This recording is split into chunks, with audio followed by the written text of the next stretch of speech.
मरहबा सद मरहबा फिर आमदे रमज़ान है, खिल उठे मुरझाए दिल ताज़ा हुआ ईमान है।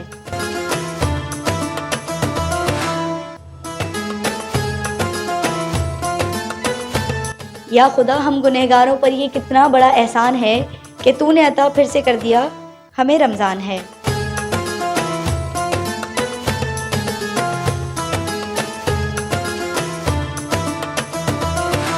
इस रमज़ान रहिए यंग स्टार टीवी के साथ।